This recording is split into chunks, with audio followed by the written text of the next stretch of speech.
নমস্কার সবাইকে, গ্রিন সেন্সে স্বাগত। আজকে আমি বেবি অ্যাডেনিয়াম নিয়েছি একটা। এই বেবি অ্যাডেনিয়ামটা হচ্ছে নর্মাল একটা অ্যাডেনিয়াম। এই নর্মাল অ্যাডেনিয়ামে একটা আনকমন অ্যাডেনিয়াম আছে বা থোকা ভ্যারাইটির একটা অ্যাডেনিয়াম আছে, যে ডালটা নিয়েছি আমি মাদার গাছটা থেকে কেটে নিয়েছি একটা অংশ। আমরা গ্রাফট করব আজকে। এর আগে গ্রাফট দেখিয়েছি, অন্যরকম ছিল, আজকে একটু অন্যরকম দেখাবো। তো তার জন্য আমাদেরকে করতে হবে কি, অ্যাডেনিয়ামের মোটামুটি এর মতো মোটা দেখে, থিকনেস দেখে আমরা একটা ব্রাঞ্চ কেটে বাদ দিয়ে দিতে হবে ওটাকে।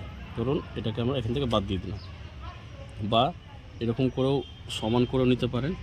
তো বাদ দিয়ে দেওয়ার পরে এখানে যে ওর ল্যাটেক্সটা বেরোয় সেটাকে একটু মুছে নিতে হবে, শুকিয়ে গেলে বেশি ভালো হয়। এবার কিছু না, আমরা ভি শেপড কাটবো। এটা এখন একটা স্টক হিসেবে কাজ করছে। জাস্ট এটাকে ভি শেপ কাট দেবো, অর্থাৎ আমরা লক্ষ্য করলে বুঝতে পারবেন, এটাকে এরকম করে নিয়ে ঠিক তেচ্ছাভাবে কাটটা যাবে। ভি শেপ কাট, ভি হবে ওখানে, আর একটা ঠিক অপোজিট সাইড থেকে এরকমভাবে একটা তেরছা কাট যাবে, ঠিক এরকমটা। ধারালো ব্লেড ব্যবহার করবেন, আপনারা বাড়িতে প্র্যাকটিস করতে পারবেন। জাস্ট ভি শেপ কাটটা হয়ে গেল। এই ভি শেপ কাট এখানে করলাম, আর একই রকম উল্টো ভি শেপ কাটটা আমরা এই সিয়নটার মধ্যে করব, যেটা আমার ভালো ভ্যারাইটির একটা অ্যাডেনিয়ামের সিয়ন আছে। জাস্ট ওটারই অপোজিট ডিরেকশানে একটা ভি শেপ কাট আমরা দেবো। জাস্ট এরকম আমরা যেভাবে জবা গাছের গ্রাফট করি সেইভাবেই এটাকে কাটবো। জাস্ট কাটা হয়ে গেল। এবার ইজিলি দেখতে পাচ্ছেন এবং বুঝতেও পারছেন যে এটাকে এখানে বসিয়ে দেওয়া হবে। জাস্ট এখানে বসিয়ে দিলাম ঠিক এরকম করে। টেপ আমি এর আগে দেখিয়েছি ভিডিওগুলোয়, যদি কেউ নিতে চান সেটা অনলাইনে লিঙ্ক আমি দিয়ে দেবো, ফ্লিপকার্ট থেকে নেওয়া। জাস্ট এই টেপটা নিলাম। টেপটা স্ট্রেচেবল এবং অটো অ্যাডহেসিভনেস এর মধ্যে আছে, বা এই টানলেই জোড়া লেগে যায়।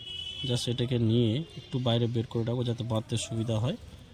আর খুব ইজিলি এবং একটু সাবধানতার সঙ্গে করতে হবে। জাস্ট এটাকে র্যাপ, কঠিন কোনো কাজ নয়।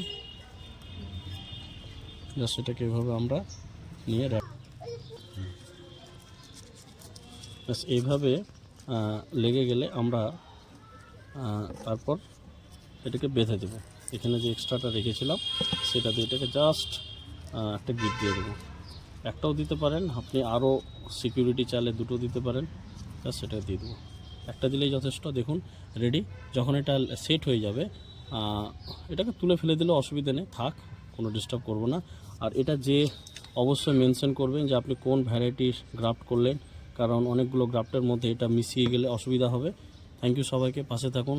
ছোট্ট ছোট্ট ইনফরমেটিভ ভিডিও আমি নিয়ে আসবো। আমার চ্যানেলকে লাইক করবেন, কমেন্ট করবেন এবং শেয়ার করে দেবেন। Thank you.